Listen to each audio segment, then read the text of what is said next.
नमस्कार दोस्तों। ज्योग्राफी की क्लास में आपका स्वागत है। दोस्तों, पिछली क्लास में हम लोगों ने भारत की मृदा की चर्चा की थी। तो भारत की मृदा की चर्चा हम लोगों ने कर लिया। अब जो चर्चा करनी है सेकंड क्लास, अगली क्लास में हम लोग एग्रीकल्चर की चर्चा करेंगे। तो भारत में कृषि की विशेषताएं, ऋतुओं के अनुसार फसल के प्रारूप, उसके बाद आपकी भारत में कृषि के प्रकार, तो कौन कौन से प्रकार हैं उनकी, इन सब की चर्चा आइए हम लोग करते हैं।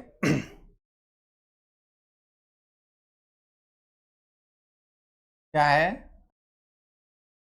भारत में कृषि? अगर भारत में कृषि हम इसकी चर्चा करेंगे तो देखिए, भारत में कृषि की विशेषताएं, भारत में कृषि की विशेषताएं,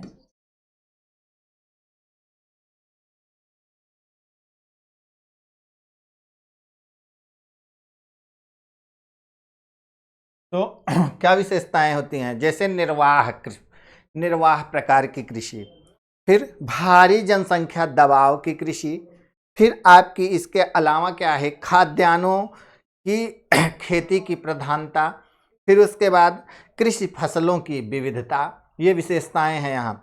और क्या है, तो प्राकृतिक, आर्थिक एवं सामाजिक कारक, और आपका क्या दिया है, तो सीमित क्षेत्रों में गहन कृषि, और आपका कृषि अधिकांशतः वर्षा पर निर्भर, और आपका भारतीय कृषि में चारा फसलों पर कम से कम ध्यान दिया जाना।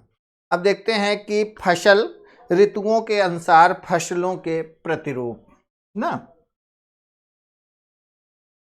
तो ऋतुओं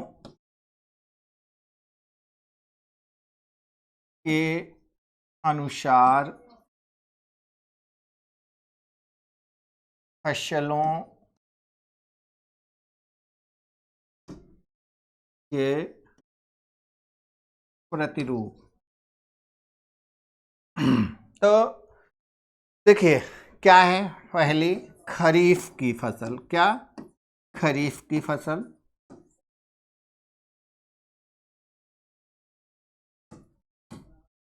खरीफ की फसल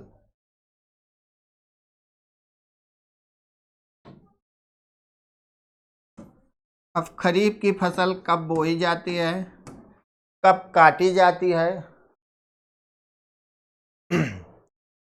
यह जो फसल होती है खरीफ की फसल, आपका क्या अधिक वर्षा और अधिक तापमान की आवश्यकता होती है। पहली खासियत क्या है इसकी, तो अधिक वर्षा, दूसरी इसको अधिक तापमान, फिर आपका बोने जाने का समय क्या हो जाएगा, तो बोए जाने का जो आपका समय है, यह जून जुलाई में बोई जाती है। कब? जून और जुलाई में इसको बोया जाता है। और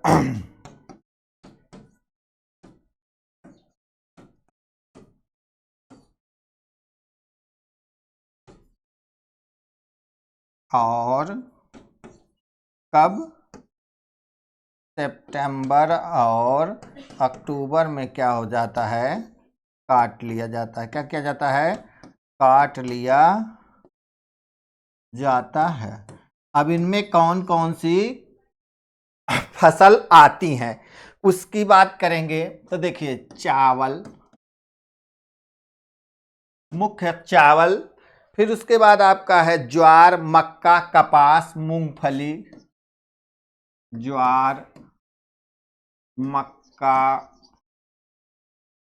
कपास, मूंगफली। ज्वार, मक्का, कपास, मूंगफली।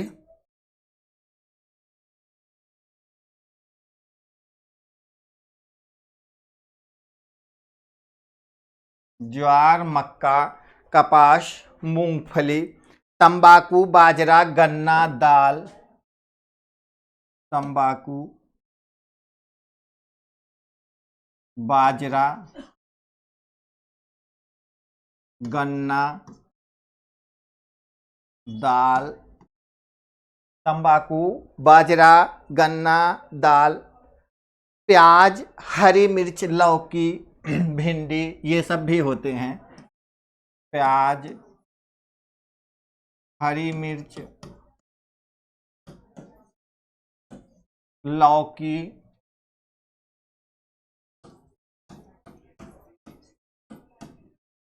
भिंडी,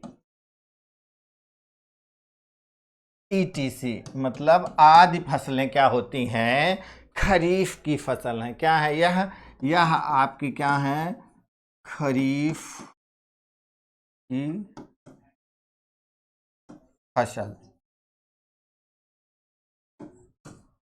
ये आपकी खरीफ की फसलें हैं। अब आपकी इसके बाद जो है, अगर देखा जाए खरीफ की फसल के बाद अगली फसल, तो हम लोग रबी की फसल पर चलते हैं। कहाँ, रबी की फसल। रबी की फसल, जो आपकी रबी की फसल है, अगर इसको देखा जाए तो क्या होता है, ठंडा समय यह शरद ऋतु में बोई जाती है। क्या होती है, अब यह शरद ऋतु में बोई जाएगी और आपका धीरे धीरे जब तापमान अधिक होने लगता है तो इसकी कटाई होती है। तो ये फसलें शरद ऋतु में उगाई जाती हैं, लेकिन इनके लिए जलवायु अपेक्षाकृत ठंडी एवं क्या, परिपक्वन के समय, मतलब पकने के समय जलवायु क्या हो जानी चाहिए, गर्म हो जानी चाहिए। तो यह क्या होती हैं, शरद ऋतु की फसल है। कब की, शरद ऋतु की फसल है। और देखिए बोते समय क्या,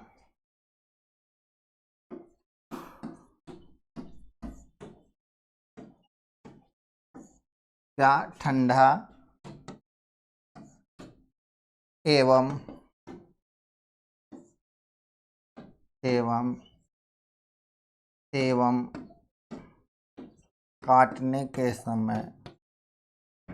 काटने या पकने के समय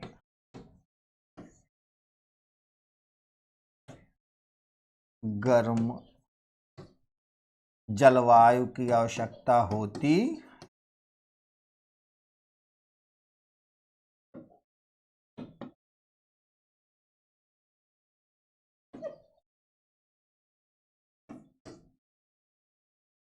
है, गर्म जलवायु की आवश्यकता होती है। अब इनमें कौन कौन से फसलें आती हैं। अब यह बोई कब जाती है, तो नवंबर दिसंबर में बोई जाती है और अप्रैल मई में काटी जाती है। कब, नवंबर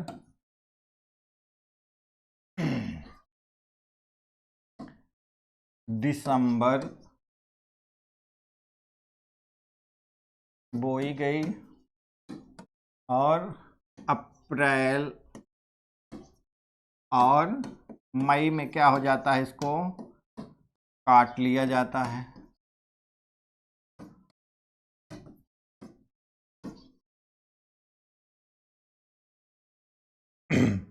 अप्रैल मई में काट लिया जाता है।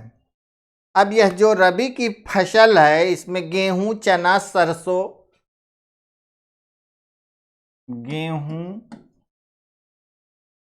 चना,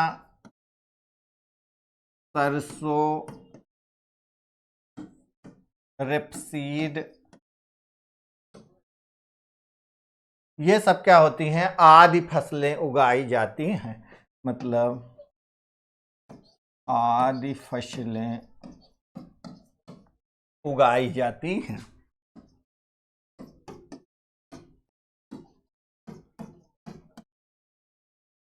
क्या है, उगाई जाती।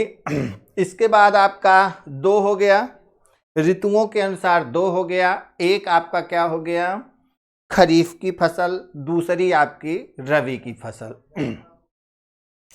अब देखिए तीसरी फसल जो आपकी है वह कौन सी है, तो वह आपकी है जायद की फसल। कौन सी है? जायद।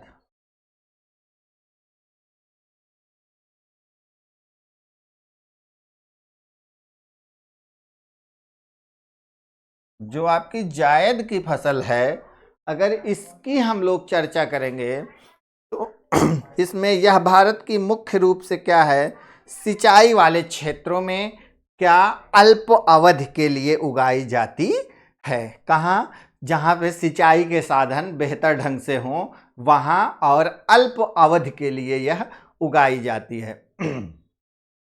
तो यह आपकी क्या हो जाएगी, इसमें यह मार्च से जून के मध्य बोई जाती है। कब? मार्च से जून के मध्य बोई और काटी जाती है। अब जायद की जो प्रमुख फसल है उनमें आपका उड़द, मूंग, तरबूज, कौन कौन है? उड़द, मूंग, तरबूज और खरबूज। कौन? खरबूज आदि क्या हैं, इस फसल में आते हैं। क्या आते हैं? खरबूज। और आपका क्या आता है, तो खीरा आदि फसलें क्या, तो आपकी जायद की फसलें हैं। अब देखिए भारत में कृषि के प्रकार। भारत में कृषि के प्रकार।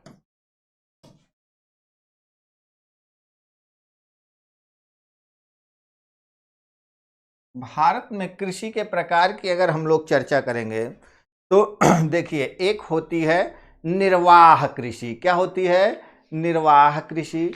दूसरी आपकी क्या होती है, तो रोपण कृषि। और तीसरी आपकी क्या होती है, स्थानांतरणशील कृषि। अब देखिए पहली, तो भारत में अधिकांश किसान इसी पद्धति को अपनाते हैं। किसको? तो निर्वाह कृषि को। अब इसमें क्या होता है, किसी जमीन के छोटे टुकड़े पर भारवाहक पशुओं एवं परिवार के सदस्यों से क्या किया जाता है, इस कृषि को किया जाता है।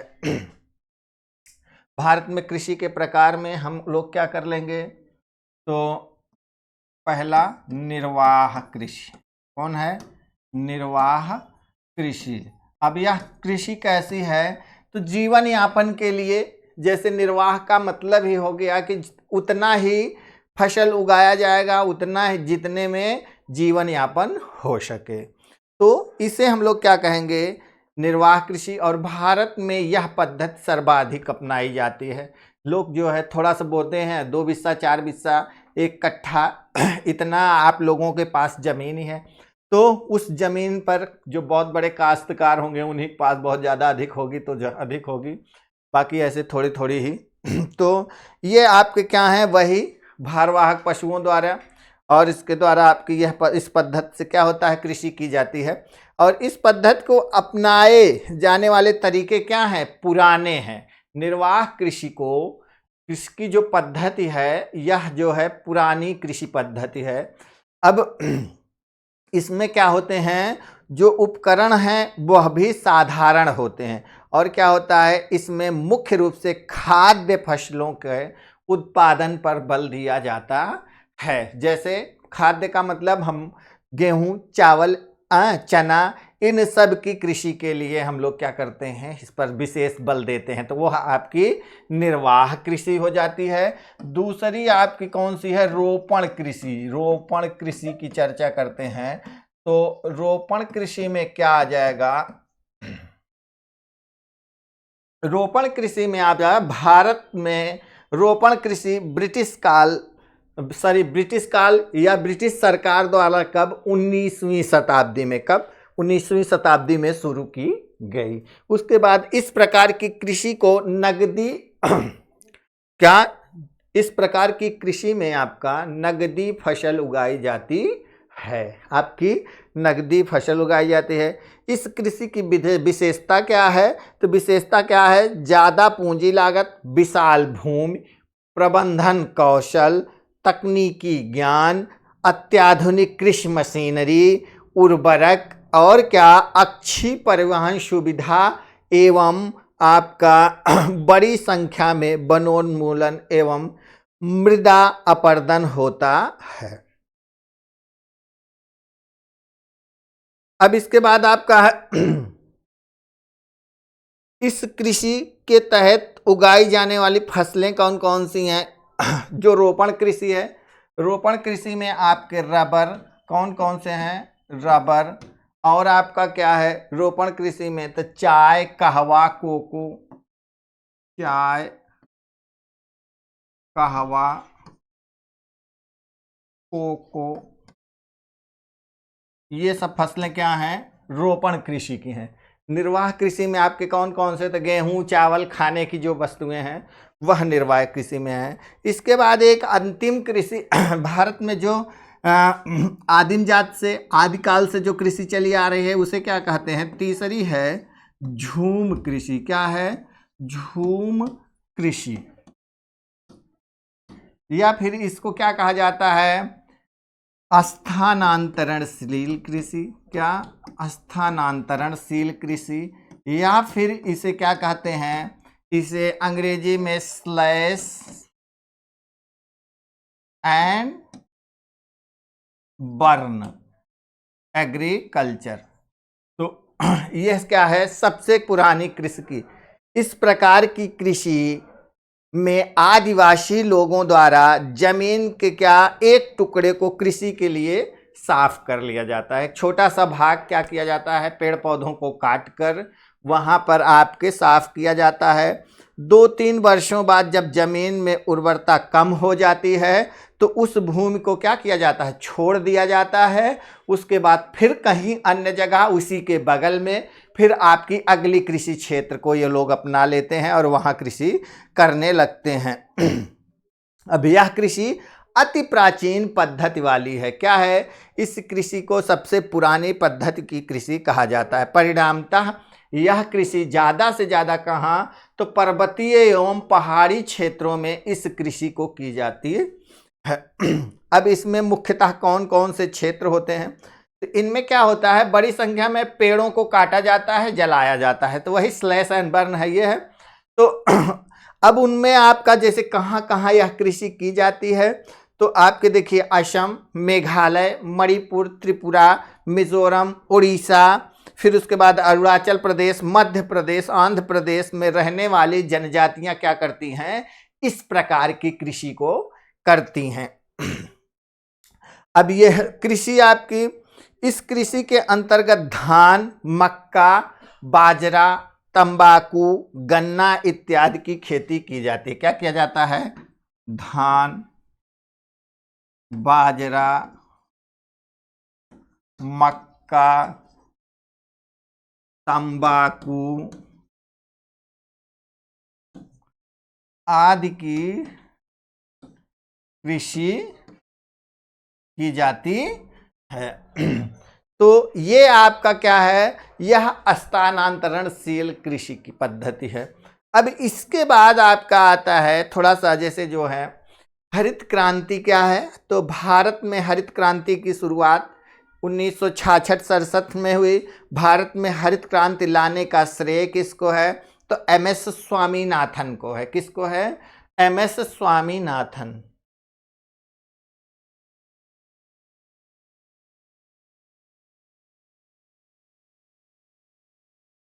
हरित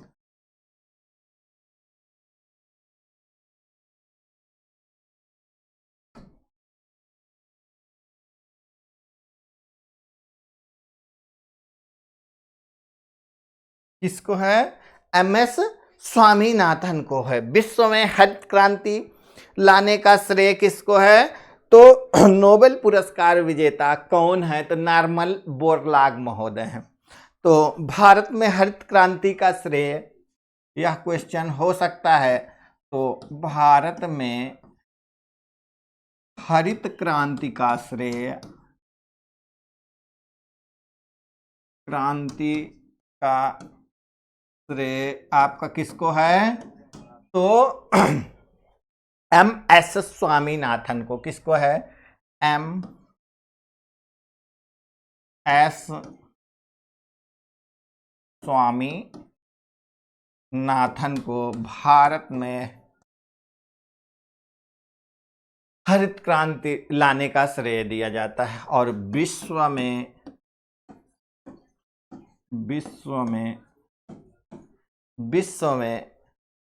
हरित क्रांति लाने का श्रेय, हरित क्रांति लाने का श्रेय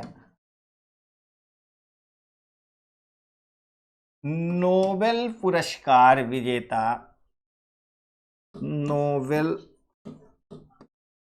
पुरस्कार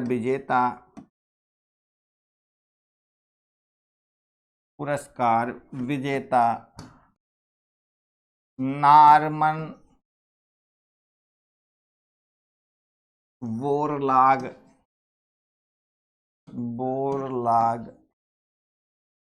महोदय को है।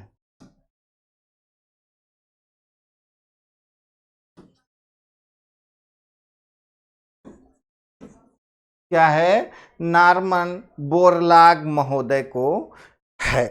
अब हरित क्रांति का अभिप्राय क्या था कि देश में सिंचित असिंचित कृषि क्षेत्र में अधिक उपज देना, क्या, अधिक उपज देना, इसका श्रेय था। इसमें क्या था, तो वही संकर बीज, क्या, संकर बीज तथा बौने बीज के उपयोग करके क्या करना, फसल को के उत्पादन को बढ़ाना था। क्या था, फसल के उत्पादन को बढ़ाना था।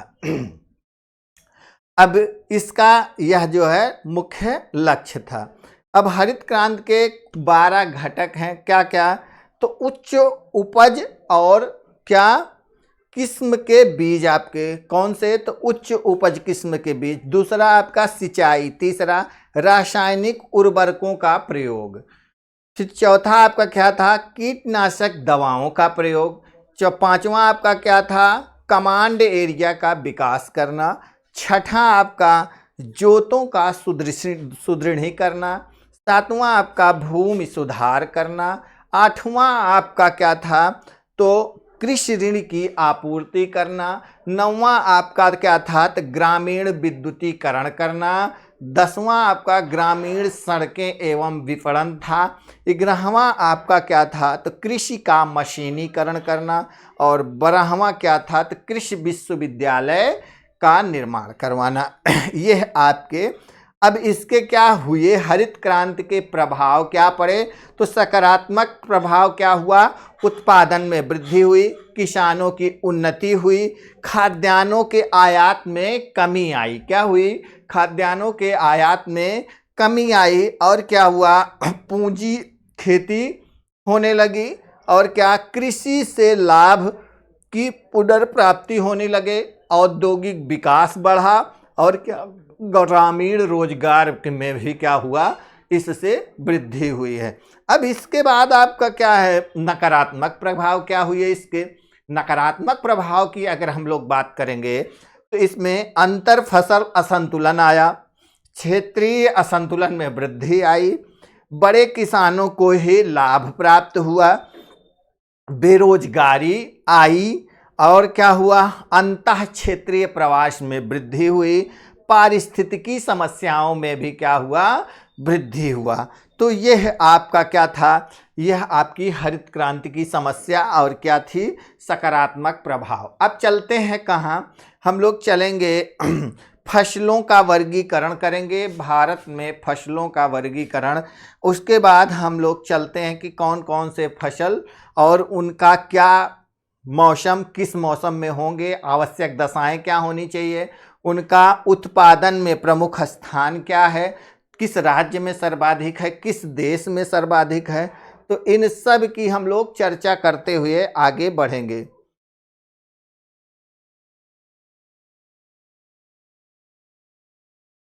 एक दो हो सकता है, चलो वर्गीकरण करते हैं पहले, फसलों का वर्गीकरण।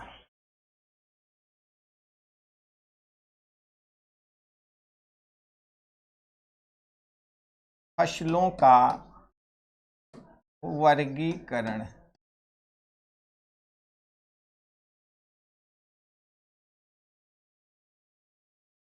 क्या है? फसलों का वर्गीकरण।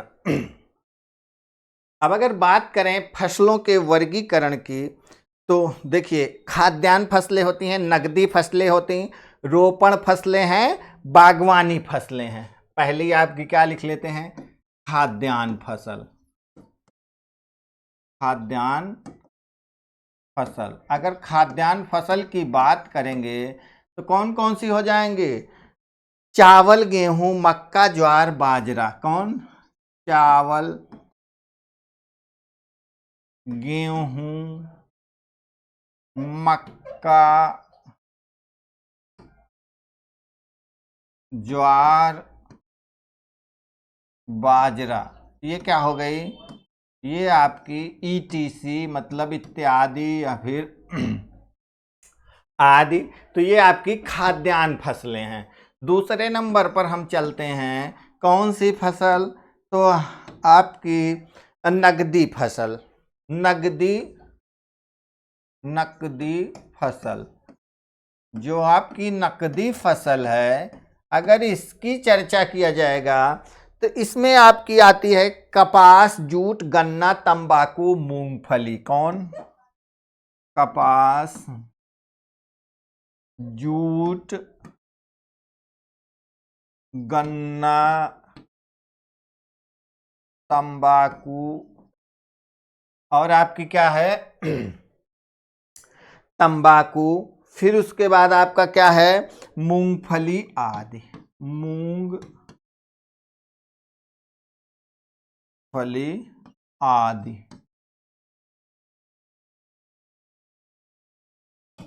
इसके बाद नकदी फसल के बाद आपकी कौन सी है? तीसरी आपकी कौन सी है? रोपण कृषि। चाय, कहवा, नारियल, रबड़, मसाला। रोपण कृषि। अब इसमें क्या क्या आएगा? कौन है? चाय, कहवा, नारियल। चाय, कहवा, नारियल,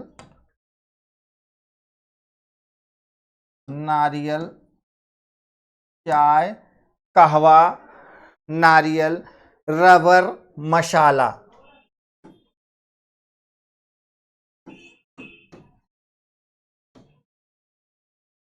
रबर, मसाला आदि। ये हो गई रोपण कृषि। चौथी की बात करते हैं। चौथी आपकी क्या है? तो बागवानी फसलें। कौन सी? बागवानी फसलें। हम बागवानी फसलों की अगर चर्चा करेंगे तो उसमें कौन कौन सी हैं देखते हैं। बागवानी फसलें, आप देखिए बागवानी फसलों में आपका क्या हो जाएगा कि सेब, आम, केला, अंगूर। कौन? सेब, आम, सॉरी ऑफ हो गया। आम, केला, अंगूर। ये आपकी क्या हो गई? ये आपकी बागवानी फसलें हो गई। तो इस तरह आपकी क्या हो गई? यह फसलों का क्या है? वर्गीकरण है। तो फसलों का वर्गीकरण हो गया।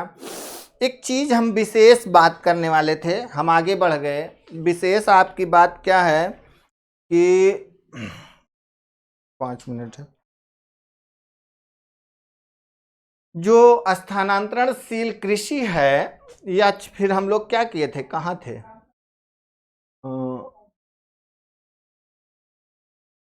हाँ, यहाँ थे।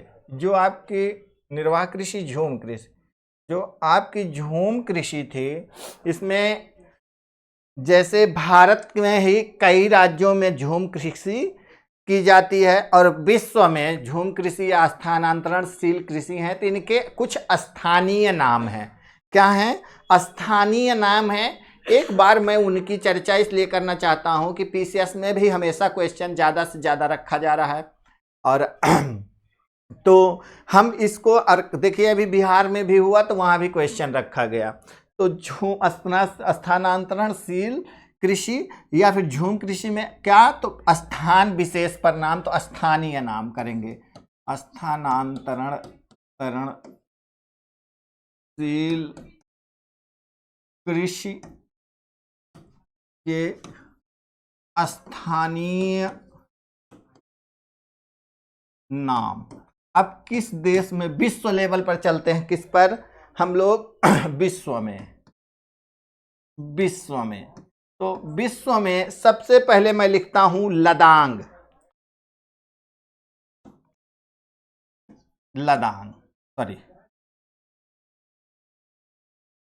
लदांग।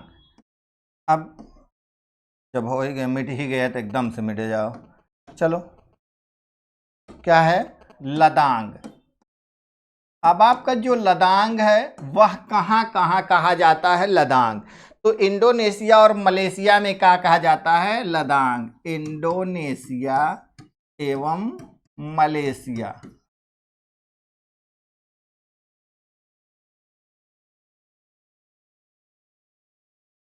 अब इसके बाद दूसरा आपका मिल्पा। मिल्पा तो मध्य अमेरिका और मैक्सिको। मिल्पा मध्य अमेरिका एवं मैक्सिको।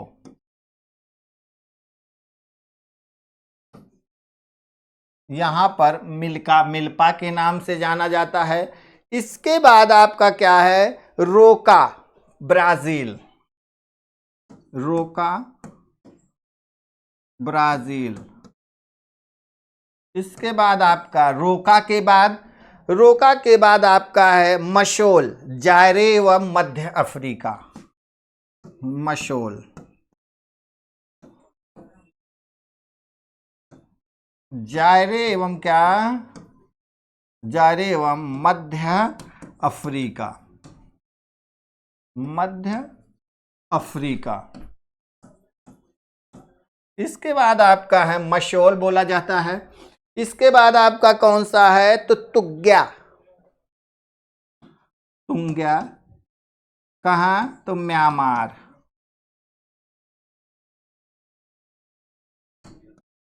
इसके बाद आपका अगला कौन सा है, तो चेन्ना, श्रीलंका। चेन्ना श्रीलंका। चेन्ना श्रीलंका। इस